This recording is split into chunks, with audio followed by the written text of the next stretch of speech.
Assalamualaikum warahmatullahi wabarakatuh. Waalaikumsalam. Selamat datang Bapak-bapak eh, yang telah hadir di Zoom kita pada kesempatan sore hari ini. Ada Pak untuk Pak Ruby, Pak Puspa dari Teater Keliling, kemudian ada Pak Has yang sama ini, sahabat dengan Pak Ayu, ada Pak Marianto terkait dengan pemajuan kebudayaan Pak ya. Hmm. Eh, dalam rangka penguatan komunitas budaya dengan kolaborasi. Ya, jadi untuk kesempatan pertama saya mohon kepada Pak Rudi karena saya tahu bahwa apa namanya teater keliling ini sudah beberapa puluh tahun Pak ya pengalamannya. Artinya ketahanan komunitasnya itu tidak bisa diragukan lagi. Silakan Pak Rudi. Terima kasih teman-teman semua. Jelas ya suara saya ya? Jelas Pak. Jelas, Jelas. jelas, jelas, jelas. Oke, jadi 51 tahun ya kita menjalani berkeliling ini. Jadi eh, kalau kita bicara soal kebudayaan memang lebih sangat luas ya. Saya lebih berarah ke mendalami pada teater Indonesia. Jadi dari pengalaman saya keliling-keliling dari Aceh sampai Papua sana, kemudian juga ke mancanegara di ASEAN, di hampir 10 negara di dunia ini. Itu membuat satu kesadaran baru buat saya bahwa kebudayaan kita ini memang kaya raya, Pak. Betul luar biasa sekali ya. Itu artinya banyak sekali budaya-budaya ya, ya apapun yang dilakukan manusia kan namanya kebudayaan ya, budaya khususnya pada kesenian yang saya perhatikan, terutama pada kesenian teater ini, memang, waduh, kita ini kaya tapi kok, maaf ya, kita sendiri itu nggak menyadari memiliki kekayaan yang sangat besar. Sehingga kalau kita melihat sekarang, melihat tren-tren kesenian sekarang ya, khususnya teater itu, banyak yang kadang-kadang saya agak risih gitu. Bukan salah mereka. Memang sekarang kesenian lebih banyak dipegang oleh anak-anak muda, anak-anak yang berani sebetulnya bukan beride atau bergagasan membuat perubahan atau membuat sesuatu yang baru juga tidak, dia mengalir begitu aja gitu. Dan kenapa kok mengalirnya itu sangat berbeda dengan apa-apa yang dulu sudah dilakukan oleh para pendiri-pendiri teater Indonesia yang sudah almarhum semua itu, bahwa mereka kayak apa ya, kehilangan jati dirinya sebetulnya, sehingga dia mencari, tanpa mereka sadari mencari, dan yang ada foto yang dilihat itu adalah budaya-budaya dari luar, Pak. Dan itu sangat kuat sekali, mulai dari SD itu, ya maaf ya, sekarang Gramedia sendiri kan tidak menerbitkan buku-buku untuk anak-anak ya, untuk seni anak-anak, mulai kesenian cerita-cerita terutama ya. Ceritanya kan semua terjemahan dari luar. Sehingga anak-anak sekarang memang dari kecil memang nggak kenal kebudayaan kita ya, terutama kesenian kita yang kaya dan sangat kuat nilai-nilai dari visi atau misi, pesan moralnya, pesan pendidikan karakternya, pesan itu. Waduh, yang ada ya pesan-pesan moral dari barat sana, karena yang merajai, menguasai itu kan sekarang, ya harus kita akui ya, Amerika unggul dalam hal ini. Melalui musiknya, melalui, waduh, sehingga apa ya, ini yang pengalaman buat saya yang sangat mengganggu pikiran dan perasaan saya selama ini. Tren sekarang di teater sedang muncul, tren musikal ya, musikal teater.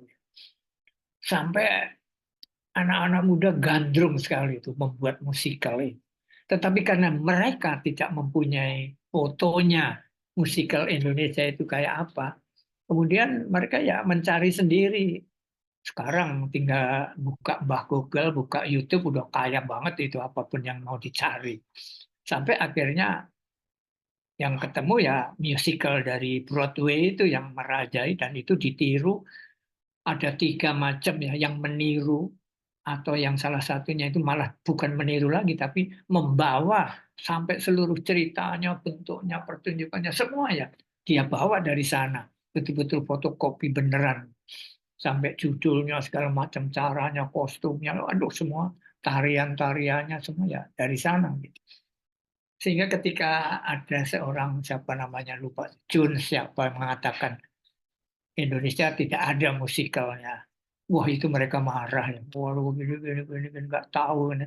Padahal dia hanya ingin mungkin ya ingin mengatakan bahwa Indonesia kaya musikalnya.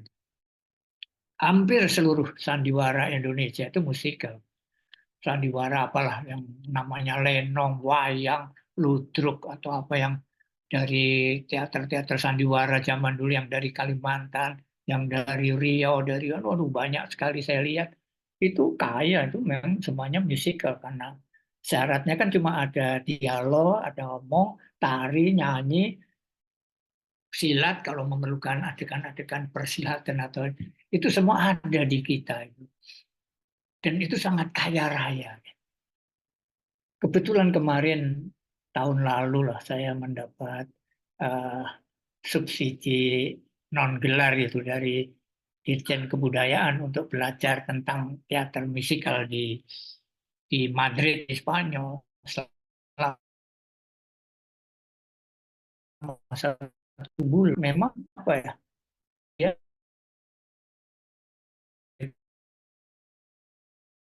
Eropa ya, musikal kita lah kalau buat teknik dan masih satu kemajuan kami berlatih dengan mereka ketika kami memberikan apa namanya workshop ke mereka ke mahasiswanya kayak itu mereka minta satu kita minta workshop yang khas teater Indonesia saya sendiri bingung ya. Khas Indonesia acting Indonesia Bali. Saya karena saya itu seorang pakar kecak Bali yang sudah profesor pernah menjabat di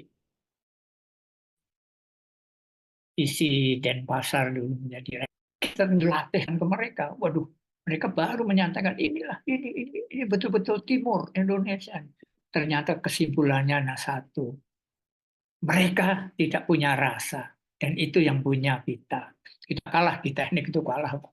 Kalau soal tekniknya panggungnya, waduh, nggak ada menang lah. Tapi dengan rasa yang improvisasi itu justru kita yang kuat. Mereka nggak bisa matematis, semuanya harus serba sudah teratur, sudah begini, gerak begini, lampunya begini, begini, semua diatur. Kalau kita kan banyak improvisasinya itu lampu udah diatur begini, nggak taunya jalan ke tempat lain yang nggak ada lampunya atau apalah itu mereka nggak mempunyai. Sementara kami bisa menunjukkan bahwa ketika kita berjalan ke sana, kok gelap itu di dalam gelap pun ternyata ada sebuah kekuatan. Nah itulah rasa yang kita miliki itu yang bisa orang nonton dalam gelap pun, waduh ini sesuatu ada pesannya ada aduh itu padahal kita karena improvisasi aja mau gelap terang kita kan nggak peduli kadang-kadang pertunjukan kita kan kalau lihat sandiwara rakyat apa sih lampunya obor malah cuma ditaruh di tengah main mengelilingi obor jadi ada gelap terangan tapi itulah malah nafasnya wayang kulit lebih bagus waktu masih pelencong itu ya yang lampu di bawah baliknya yang lampu dengan Petromax atau apa itu kan malah hidup itu lampunya. Begitu sekarang diganti dengan spotlight itu jadi datar gitu, nggak ada nafasnya. Nah itu yang kekuatan kita yang sebetulnya perlu digali, perlu diteruskan gitu, dihidupkan kembali. Bukan berarti kita akan membuat apa ya terus kembali ke minyak tanah lagi ya, nggak juga gitu. Tapi bisa dicari secara teknologi bagaimana menghidupkan itu secara teknologi yang modern bisa kok itu bisa dicari karena lampu-lampu yang bergetar juga banyak sekarang yang bisa walaupun tetap kembali ke manusianya. Jadi yang bergetar utama memang harus senimannya, harus aktornya. Nah itu yang kita kadang-kadang punya kekuatan, punya keahlian yang lebih, tapi kita tidak sadari. Maka saya selalu sering ingatkan itu kata-katanya Ki Hajar Dewantara itu kan bagus banget ya. Itu apa? Bahwa seni pendidikan seni adalah landasan bagi pendidikan menyeluruh.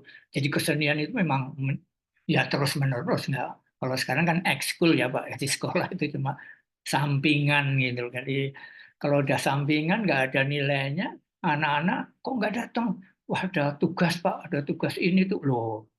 Artinya ya rendah banget ya nilai kesenian. Jadi bagaimana mau memberikan pendidikan kesenian yang berguna buat mereka kan? Itulah yang terjadi sekarang ini.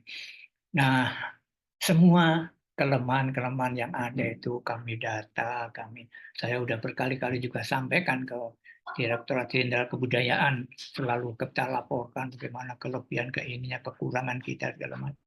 Tapi ya nggak tahu Pak ya, buktinya sampai sekarang nggak ada itu garis-garis berkesenian yang benar itu. Bagaimana sekolah itu juga mendidik, sekolah itu juga mengingatkan bahwa kita punya kesenian besar. Kan seperti rapat ini aja coba kita lihat.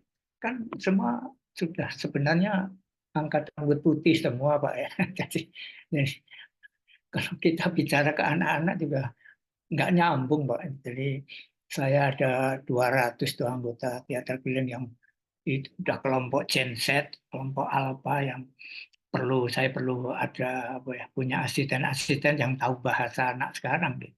Sehingga ya kita ngomong ada penerjemahnya lah. Sedih juga kadang-kadang ngomong bahasa Indonesia kok perlu penerjemah itu. Jadi ya, ya tapi memang begitulah ya karena anak kita nggak diajar untuk mampu menembus apa yang dilakukan pendahulu-pendahulunya gitu. Sehingga dia butuh butuh jembatan. Nah sekarang kenapa kesenian kita tidak maju-maju? Itu yang hanya kalau inilah Pak, kalau kita membaca apa ucapan-ucapan untuk tahun 2025 tahun itu kan awalannya kan semoga, semoga, semoga tahun ini lebih baik, semoga, tapi tiap tahun cuma semoga gitu, nggak pernah selesai juga gitu. Jadi kita cuma semoga, waduh karya-karya kita hebat, nggak juga sama aja gitu yang terjadi sekian puluh tahun. Kemerdekaan aja udah 79 lebih ya tahun ini. Aduh, kita soal kebudayaan itu nggak habis-habis gitu, nggak selesai-selesai gitu. Jadi kita kadang-kadang mimpi saya tuh kapan ya saya sekali aja sebelum saya nggak ada ini bisa melihat ada kebudayaan Indonesia itu menjadi kebutuhan, gitu. Menjadi apa ya keinginan dari setiap anak, setiap bangsa itu menjadi menciptakan sesuatu yang memang selalu baru. Bagaimanapun teknologi terus kok. Kita nggak mungkin itu menolak teknologi itu. Tapi itu harus terus, harus terus, harus terus. Gitu. Seperti Korea waktu kita main ikut festival di sana. Itu judulnya kan luar biasa. Dia mengatakannya itu from Asia to the world. Jadi orang-orang ASEAN itu dibiayai pentas di sana gini. Nggak tahunya sekarang Pak hasilnya. Bukan Asia Pak, Korea. Korea yang melejit dengan musiknya. Itu 27 tahun tuh musiknya diajar di ini dibiayai sampai muncul sekarang ke dunia. Bukan Asia. Jadi kita dulu hanya untuk apa ya dari Malaysia dari mana dikumpulin. Wah, oh ya sudah ada musik, sudah ada ini, sudah bisa festival seluruh Asia. Korea kan bukan Asia sebetulnya. Jadi, waduh dia memakai nama kita tapi ya sudah lah. Ya rezeki dia lah, nasib baiknya dia. Jadi sekarang, waduh Koreanya udah bukan hanya teknologi tapi keseniannya, terutama musik popnya ya. Walaupun kalau dilihat kan itu juga bukan musik asli dia, itu juga udah turunan dari luar juga dari Hollywood sana lah semuanya itu. Jadi yang pengen saya mengingatkan ini ya kita gimana ya kita sebagai orang-orang yang masih setia pada kegiatan berkebudayaan ini menularkan gitu. Jadi meyakinkan pada anak-anak Gen Z, anak ini untuk karena yang akan meneruskan kan mereka ya. Kita kan sebentar lagi sudah bukan profesor lagi, Pak, sudah almarhum semua lah yang jadinya. Jadi sudah apa ya? Saya mencoba di teater saya itu saya apa ya? Saya berikan, ngerti nggak ngerti pokoknya saya ngoceh aja tiap hari. Jadi, tapi mereka senang kadang-kadang. Udah sekarang yang latih yang muda-muda, enggak om aja kan. Kamu nggak ngerti bahasa saya juga, tapi senang kok dengerinnya enak katanya. Jadi cuma suaranya enak katanya. Wah ada kayak nyanyi kayak apa kalau ngomong jadi. Tapi ngerti nggak? Enggak katanya. Tapi ya sudah. Jadi itu menjadi perekat aja supaya jadi tahan gitu, bertahan di sini. Tapi secara teknis-teknisnya tetap yang lain yang melatih bukan saya karena nggak mungkin lah kalau saya melatih langsung nggak akan nyambung malah. Jadi ya itu yang saya lakukan. Jadi regenerasi itu di kesenian, di kebudayaan juga perlu, Pak. Cuma sayangnya kok apa ya, kok belum jalan gitu. Makanya ada JPN itu saya senang banget sebetulnya karena apa ya? Ada yang mau ngurusi kebudayaan itu. Jadi ngurusinya juga datangnya malah dari teman-teman daerah-daerah. Tapi kawan-kawan yang lain yang wah punya kekuatan, punya kekuasaan, punya ini, ya maaf ya Pak, buktinya sudah 5 tahun mau ngundang saya ke Kutai nggak kesampaian. Jadi apa ya? Jadi problemnya itu masih problem itu juga sih problemnya.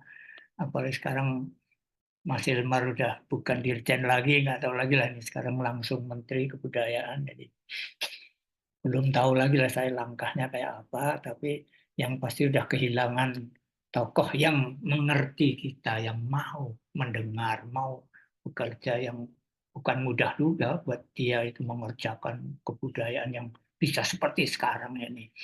Apakah akan terus atau ya inilah bangsa kita kan juga punya kebudayaan ganti pemimpin ya ganti aturan kan begitu biasanya. Nah ini kita belum tahu nih apa yang akan dilakukan 5 tahun pertama ini menjadi Menteri Kebudayaan. Nah, itu yang kita belum belum tahu. Jadi itu kira-kira Pak yang membuat saya sebetulnya gelisah aja itu dalam hidup saya itu ya karena aduh, nah, kalau saya lihat umur saya kan waduh 77 Pak umur saya ini. Jadi apa masih sempat ya ngelihat Indonesia wah kebudayaannya muncul from Indonesia to the world gitu. Jadi kita kemana-mana itu bukan hanya wah Bali, Bali pun cuma karena apa sih? Karena apa yang dulu mainstream Bali itu, waduh Bali, Bali sejak zaman Bung Karno itu sampai, waduh, akhirnya orang orang asing itu mesti ke Bali. Kalau dilihat juga apa sih ke Bali? Kalau dilihat sekarang ya, artinya ya wisata, wisata yang lebih pada sifatnya fisikal ya, bukan wisata art gitu. Enggak juga gitu. Kita kemana padahal daerah-daerah misalnya wisata Kutai bisa dibangun sedemikian rupa sehingga memiliki satu gerak kebudayaan. Saya kira itu juga akan nggak kalah dengan Bali ya, dengan Jawa, dengan ini, dengan Jawa Tengah, Jawa ini semuanya akan bisa kok hidup semuanya. Tapi lagi-lagi itu perlu ya, perlu berjuang-berjuang yang tak kenal lelah gitu. Jadi tapi ya uh, orang-orang yang open mindset Pak sebetulnya yang dibutuhkan membuka otak kita, kita buka, kita waduh terima apa saja yang ada di sekitar kita. Kemudian kita hendakkan masuk ke dalam apa sebenarnya Indonesia kita ini. Itu yang kita bangunkan lewat teknologi yang luar biasa ini karena teknologi bisa kita gunakan untuk percepatan di dalam mengotak-ngatik budaya kita itu untuk sampai pada hal-hal yang lebih hebat gitu. Ya seperti sekarang hubungan anak dengan orang tua aja pun sudah berubah sama sekali. Nggak seperti kalau saya Jawa ya. Jawa saya dulu kan kalau ngomong harus tunduk. Kalau dimarahin terus kita melihat matanya bapak, waduh marahnya luar biasa. Nantang ya, oh, waduh, pokoknya serba salah. Nah, sekarang kan enggak. Sekarang anak ngeliatin berani karena film-film yang dia lihat begitu. ya orang asing kan kalau ngomong harus pandang-pandangan. Kalau kita nggak melihat malah aneh. Nah, itu yang masuk sekarang. Mau kita terima atau tidak, nah kembali pada kita. Mana yang lebih bagus, mana yang lebih kuat. Atau dua-duanya kita tahu. Jadi tahu menggunakannya juga akhirnya kan gitu. Jadi karena untuk menolak juga, waduh, nggak bisa, Pak. Amerika itu berjuang sampai sekarang untuk tetap super power. Jadi Rusia sekarang sudah mulai sadar pernah dikalahkan, sekarang bangun yang luar biasa. Muncul Cina pula. Iya, di dunia ini udah banyak super power sebetulnya. Jadi yang jalannya macam-macam. Nah, Indonesia ini kekayaan kebudayaannya itu mampu nggak ini kita jadikan satu kekuatan sehingga Indonesia menjadi super power tapi lewat kebudayaan. Jepang juga dulu lewat kebudayaan, makanya ada restorasi kebudayaan. Cina juga lewat kebudayaan. Jadi semua lewat di sana. Kebudayaan terutama kesenian, Mbak. Mari kita kesenian yang sudah kita punya ini, ayo kita lahirkan. Nggak yang dari mana-mana, bisa ke Jawa, bawa kemana-mana. Itu yang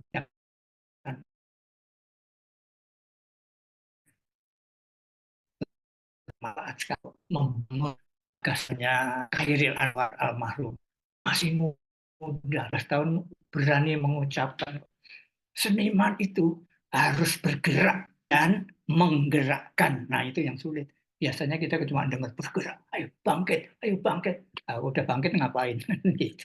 Kalau udah bergerak ngapain? Nah, itu ada kelanjutannya menggerakkan. Sehingga bukan hanya untuk dirinya, tapi untuk sebanyak-banyaknya orang. Itu yang selalu saya dengungkan ke anak-anak. Saya kembali menanyakan ke mereka kalau sudah dengar saya cerita yang macam-macam itu. Terus apa Pak yang kita harus lakukan? Oh, nah, sekarang mampu nggak kamu menggerakkan? Bergerak dulu dah, habis itu menggerakkan. Apa sih yang sudah kamu perbuat umur 16, 17 begini terhadap kesenian kita sendiri? Apa tetap kamu menonton K-pop, menonton ini sekarang? Nah, itu kadang-kadang ya dari 200 orang itu yang berubah tiap tahunnya cuma 10 orang, 15 sudah senang. 10 itu udah banyak gitu yang mindsetnya mulai berubah, mulai mengerjakan sesuatu yang, wih, ini Pak, sekarang nggak perlu gamelan Pak, lu kenapa? Pakai ini aja Pak, waduh dengan peralatan komputernya. Jadi musiknya nggak usah datangkan gamelan Pak. Aduh, ya memang bisa gimana? Susah kan nanti alat musik kita ini sebenarnya nanti kan hilang, akan diganti oleh satu komputer kecil, udah selesai semuanya. Sampai saya pernah bilang aktor-aktor ini kalau nggak pinter-pinter nanti saya ganti apa? AI dong. Waduh, kita tinggal bikin manusia tiruannya, wah main drama di panggung, wah cilaka. Walaupun teknologi tetap yang belum bisa mereka kuasai adalah rasa. Ini kehebatannya kesenian. Kesenian tidak akan pernah habis, tidak akan pernah mati karena dibutuhkan. Manusia tetap butuh rasa, Pak. Butuh berkomunikasi langsung, bukan yang lewat mesin-mesin itu. Itu kenapa Eropa teater tetap menjadi nomor satu, tetap disenangi bentuk apapun. Karena apa? Mereka sangat menutup diri untuk nggak boleh dipoto, nggak boleh ini, nggak boleh. Jadi nyari teater-teater yang besar itu nyari cerita yang di YouTube itu kecil sekali, nggak seperti yang sedang main. Satu kali produksi mainnya minimal setahun. Kemarin saya di Madrid itu rata-rata mereka udah main setahun baru. Nah itu Madrid aja sudah saya begitu. Jadi kenapa? Saya teliti ternyata satu cuma. Kalau mau nonton teater datang ke gedung.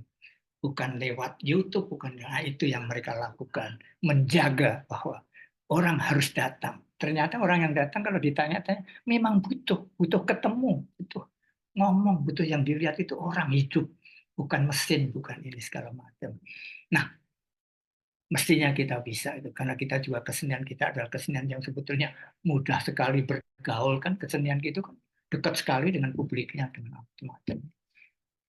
Jadi kira-kira gitu Pak, omongan saya ini, waduh, apa ya, nggak urutan Pak.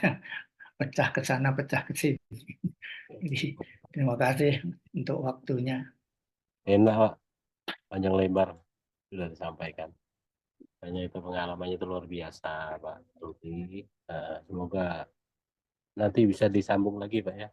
Sambil diperbaiki dulu audionya, Pak Yuyun. Saya beri kesempatan dengan Pak Arianto, Pak. Silakan, Pak. Oh iya, iya. Menyampaikan. Terima kasih. Assalamualaikum warahmatullahi wabarakatuh. Waalaikumsalam warahmatullahi wabarakatuh. Jadi, Waalaikumsalam. apa yang disampaikan Pak Rudolf itu sebenarnya sama, Pak. Saya sendiri juga sebagai penggiat itu merasa prihatin. Kenapa justru kebudayaan Indonesia yang kaya raya, penuh dengan variatif, kearifan lokalnya masing-masing daerah itu memiliki kebudayaan. Sebetulnya kebudayaan itu menurut menurut hemat saya justru di depan. Di depan maksud maksud saya itu sebagai nomor satu kebudayaan itu sebenarnya. Apa yang dipaparkan oleh Pak Rudolf Fospa tadi itu suatu keprihatinan. Mengapa Indonesia ini kok seperti ini? Sebab kuncinya ada pada sistem, Pak. Menurut saya ada pada sistem. Jadi tokoh-tokoh bangsa ini dari perkembangan dan pengembangan kebudayaan itu kan membutuhkan tokoh loh, Pak. Membutuhkan tokoh seperti Pak Rudolf Puspa ini, membutuhkan pemimpin yang dapat diteladani seperti Bapak ini sebetulnya. Ternyata Bapak Rudolf Puspa kok tidak sebagai wakil menteri kebudayaan gitu ya. Seandainya Karena saya nggak punya partai, Pak. Jadi lah iya. Lah ini saya juga orang Jogja itu jadi Nggersulo. Dalam bahasa Jawa Nggersulo itu ikut prihatin ya, sebetulnya, Pak. Itu jadi sistem sistem kebangsaan di Indonesia ini terbalik-balik. Saya melihat anak sekolah dasar, anak sekolah SLTP, anak sekolah SLTA sampai perguruan tinggi itu justru pelajaran agama itu justru nomor satu. Sekolah dasar diajarkan agama, SMP agama, SMA agama, perguruan tinggi agama juga. Itu kan materinya sama, kan begitu. Mengapa kebudayaan ini bukan di nomor satu kan gitu loh. Nah, saya melihat ada pada sistem yang lemah di Indonesia ini.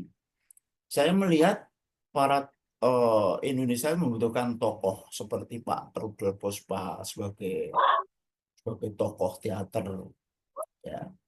Itu maksud maksud saya ya memberikan keteladanan, memberikan arahan kepada orang-orang eh, setiap insan, anak bangsa, generasi muda, milenial kan gitu. Dari upaya untuk menumbuh kembangkan akal budi mereka untuk memperoleh kebudayaan yang sungguh-sungguh. Jadi Indonesia ini walaupun kaya raya kebudayaan, apalah artinya tidak dipelihara begitu, tidak diunggulkan. Tidak ada artinya, Pak. Karena apa sistem tadi? Sistem di dalam pendidikan formal apalagi non formal gitu loh. Ya, coba lihat saja dalam kurikulum kurikulum pendidikan formal itu gimana itu. Sudah. Ya arahnya memang memang mengikuti teknologi digitalisasi sekarang ini. Tapi lupa pada jati diri kita. Jati diri kita itu kan orang ketimuran itu kan bangsa Indonesia itu diciptakan oleh Sang Kolek, diciptakan oleh Tuhan yang Maha Kuasa. Itu menjadi manusia yang berbudaya. Manusia ketimuran itu berbudaya kan begitu tuh Pak Rudolf ya. Pak Sofyan. Nah ini harus ada perubahan sistem. Mudah-mudahan Menteri Kebudayaan Pak siapa tuh ya? Pak Fadli John. Fadlijon Fadlizon. itu. Ini akan memutakhirkan. Jadi kebudayaan ini di Indonesia ini betul-betul dimajukan. Nah, ini apa dasar pemikirannya? Ini didasari atas ya nilai-nilai luhur bangsa Indonesia yang memiliki fungsi yang jelas. Nah, sekarang ini seperti apa paparan Pak Rudolf Puspa tadi kan samar-samar, nggak jelas.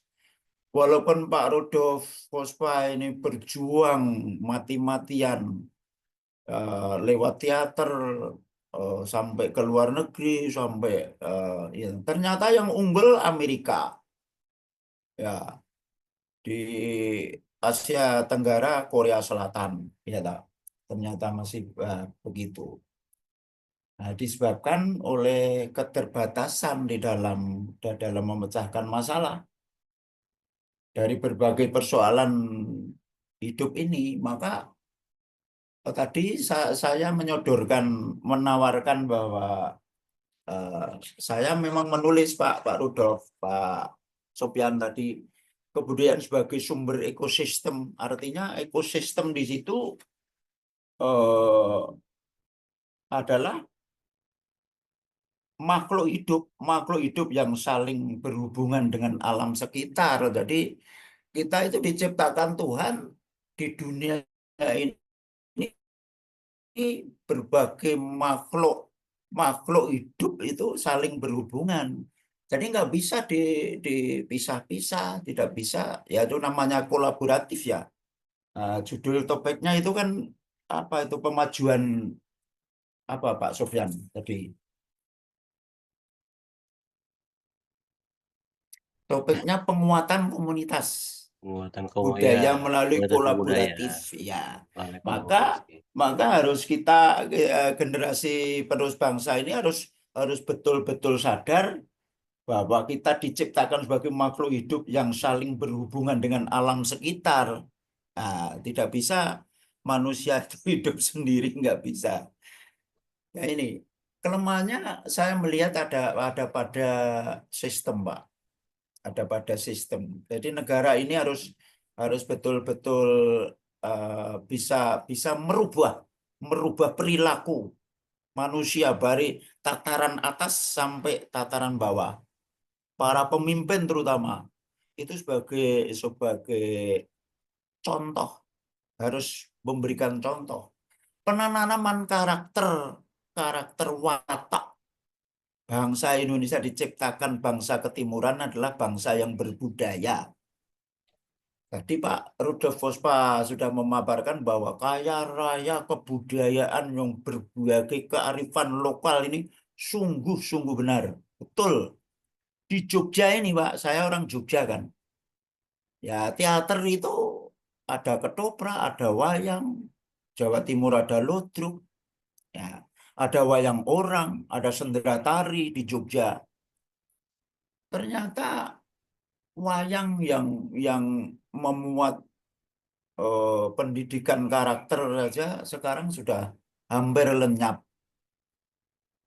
Kecuali pada dalang-dalang yang memang sekarang dalang-dalang ini sebagai penghibur, cari hiburan. Mana nilai-nilai keluhuran itu justru, misalnya ya Pak, wayang itu dalam satu malam suntuk itu ya kalau dulu pakemnya ada 7 jejeran. Sekarang sudah jejeran itu udah ada. Sekarang limbuan terus. Ketoprak sudah lenyap. Dulu ada RRI Yogyakarta terkenal dengan ketopraknya itu. Sekarang sudah bubar, sudah lenyap. Dulu wayang orang Sriwedari dari Solo itu. Ya dengan tokoh Rosman itu ya, jadi Gatot Koco itu. Nah, sekarang sudah lenyap, wayang orang sudah tidak tampil, ketoprak sudah tidak tampil, tinggal wayang saja, hanya hiburan saja, limbuan saja sekarang ini. Nah, ini kelemahannya terletak di situ, kira-kira Pak Puspa, Pak Sopyan. Ini sedikit saya memberikan suatu ulasan, tambahan-tambahan sedikit saja. Jadi dialog ini agak bebas gitu ya. Saya menanggapi barangkali ada lebih kurangnya ya. Tuh. Saya kira seperti itu Pak Sofyan. Terima kasih. Silakan Pak Hasrul. Giliran kita nih ada 2 materi yang mau disampaikan. Yang pertama tentang musik, yaitu dari ini gimana kabarnya Pak Rudolf, Pak Supri, Pak Rohman yang kami dari Tanah Kutai di Tenggarong. Mudah-mudahan sehat semua. Assalamualaikum warahmatullahi wabarakatuh. Betul kami. Waalaikumsalam warahmatullahi wabarakatuh. Sebelumnya saya perkenalkan dulu Rumah Budaya Kutai. Itu kami bergerak di permainan tradisional sama-sama dengan Pak Sofyan juga. Awalnya dengan harapan permainan ini gimana? Yang kita lihat generasi, sebenarnya kita putus di tengah-tengah. Jadi antara generasi kita, generasi sekarang, dan generasi yang terakhir. Pemikiran kami untuk masuk ke anak-anak itu barangkali salah satunya lewat permainan tradisional. Kita mengenalkan budaya kita yang banyak, barangkali salah satunya gitu ya, dengan mainan yang kita dulunya. Gimana sih mainan itu bisa menjadikan kita mengerti gimana sih cara bergaul, tata krama, dan yang paling tinggi itu kan sebenarnya kan adab di permainan yang ada. Ini yang ini kan nenek-nenek moyang kita dulu. Itu barangkali kenapa kami tertarik bergerak di permainan tradisional. Nah, dari situ pelan-pelan akhirnya salah satunya sampai menjadi sekarang ini ada 10 pemajuan kebudayaan, sehingga kami tertarik bagaimana sebenarnya kita ini menggerakkan, walaupun sistem yang kita hadapi ini sebenarnya kita dikunci mau bergerak bebas seperti yang tadi kayak ini kan Pak Rudolf. Kita ada cerita mau ke Tenggarong, mau ke Tanah Kutai. Padahal dengan harapan besar kami sebagai komunitas di Tanah Kutai di Tenggarong atau Kutai Kartanegara itu ada sebenarnya. Cuman ada cumannya ini tadi. Bagaimana kita menjangkau yang berkompeten tentang kebudayaan ini. Kalau kita sebagai komunitas barangkali sama semua lah. Tanpa adanya support, dengan kemandirian kita yang ya apalah cuma punya modal semangat barangkali. Itu salah satunya. Kita berusaha mengemas bagaimana permainan ini bisa menjadi salah satu cara melestarikan budaya, sampai seperti yang video yang saya share di grup tadi, salah satu cara kita gimana kita mendekati dengan pakaian, apa yang diinginkan Pak Rudolf tadi salah satunya dengan teater juga masuk di dalam itu. Begitu juga barangkali teman-teman yang lain. Nah, dari 2 PTT yang saya ini kan ada 1 mewirausahakan masyarakat, dan yang kedua itu gimana kehidupan kesenian. Dengan adanya sekarang ini kan, bagaimana? Tinggal nggak tahu saya juga mulai dari mana. Kami sebagai komunitas ya bergerak yang kami bisa gitu lah. Mudah-mudahan saya ada harapan 2025 untuk Pak Supri, kita ada mimpi Pak. Oh, rencananya ada di Jogja, di Jakal. Kita rencana rumah budaya kita juga akan ada di situ untuk silaturahmi. Salah satunya tempat kita berkumpul barangkali. Itu dulu yang bisa saya sampaikan. Mudah-mudahan diskusi ini bisa berkembang banyak, Pak Tewan. Terima kasih. Ya, terima kasih banyak Pak Yuyun, Pak Rudolf, dan juga Pak Parianto. Ada Pak Rohman, ada yang ingin disampaikan Pak pemikirannya tentang kebudayaan. Pak Roman, silakan Pak. Alhamdulillah. Selamat siang menuju sore untuk teman-teman JBN semua. Sayang sekali saudara kembarku hari ini lagi ada keperluan yang lain, jadi tidak bisa berdampingan. Ya, untuk seni budaya khususnya di daerah Indramayu, kami sebagai penggiat di tari juga sekarang lagi menggali kembali budaya yang sudah hampir punah, seperti dolanan bocah, dolanan anak. Kemarin kita tampilkan ada kurang lebih 8-10 permainan anak, dan itu juga kita dibantu oleh guru-guru dari sekolah, juga dari seniman, kami bagikan kembali. Nah, untuk produk-produk yang digunakan sederhana, kemarin hanya tongkat kecil sama permainan sama guru-gurunya juga. Hanya saja karena terbatas waktu, jadi permainan itu dipentaskan hanya mungkin setengah jam dari seluruhan permainan dan budaya kami di Indramayu. Nah, untuk menggerakkan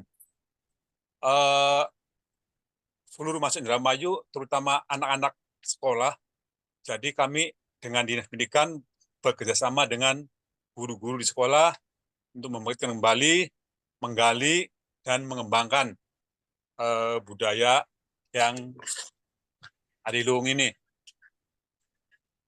Ya, jadi kami masyarakat seniman Indramayu sedang menggali dan mengembangkan budaya-budaya kami.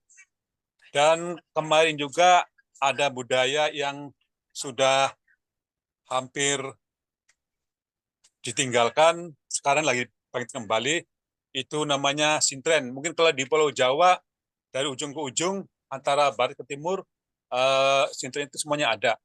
Hanya saja penyajiannya agak berbeda. Untuk sementara itu aja Pak, penjelasan dari saya. Kita giliran ke yang lain dulu. Terima kasih. Waalaikumsalam warahmatullahi wabarakatuh. Waalaikumsalam warahmatullahi wabarakatuh. Terima kasih Pak Rokman ya. Tambah sedikit bisa Pak Sofyan. Silakan Pak. Iya.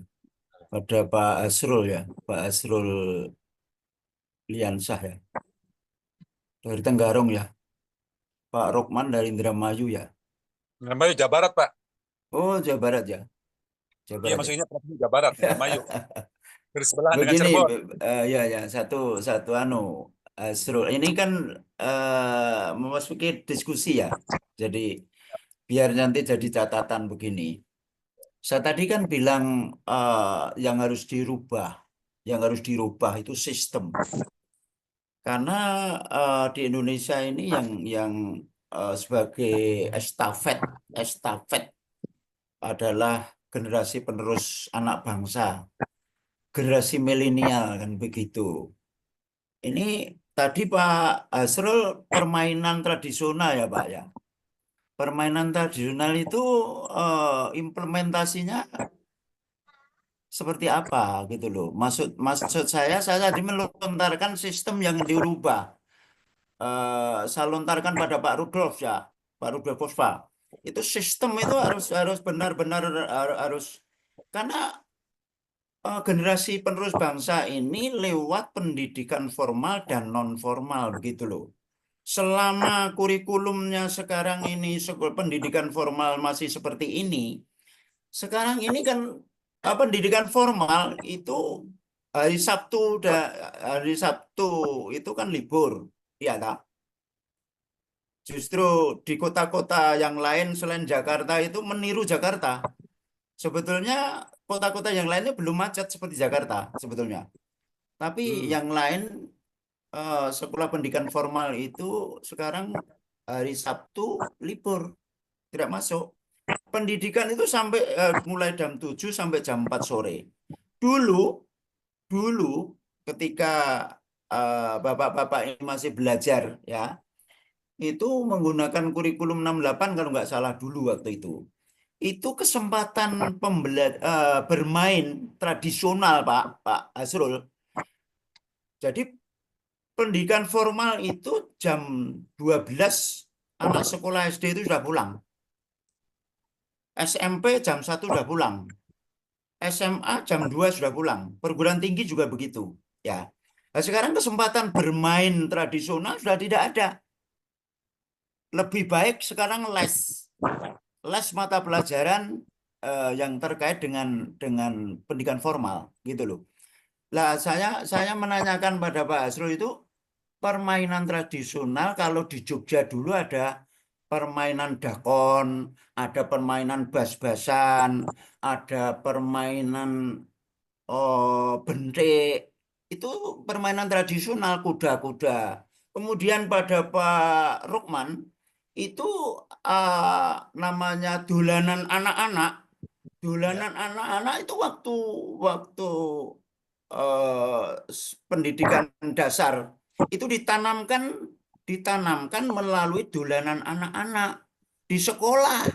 Nah, sekarang kesempatannya sudah tidak ada untuk menggarap apa dolanan anak-anak itu. Nah, nanti mudah-mudahan ada jawaban dari Pak Hasrul sama Pak Rukman. Kayak apa implementasinya? Nah, nesel-nesel kayak apa namanya? Kita memaksakan bermain dolanan anak-anak tidak ada kesempatannya, bermain permainan tradisional sudah tidak ada kesempatan. Itu loh. Ini sementara itu sudah dulu. Saya berpendapat untuk mengubah sistem dulu. Sistem kenegaraan ini harus dirubah begitu. Ya kita mengejar teknologi digitalisasi bukan masalah. Saya setuju saja. Ya. Tapi jangan lupa bahwa orang ketimuran Indonesia itu adalah bangsa yang diciptakan oleh Tuhan yang Maha Kolik, itu sebagai bangsa yang berbudaya. Seperti Pak Rudolf Puspa tadi mengatakan begitu. Ya.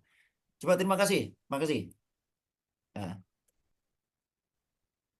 Silakan Pak Yuyun. Dolanan Ya. anak-anak itu di non formal atau formal kayak dulu dibelajarkan di sekolah. Jadi anak-anak itu kalau orang Jogja itu lagunya cukup sederhana kok Pak.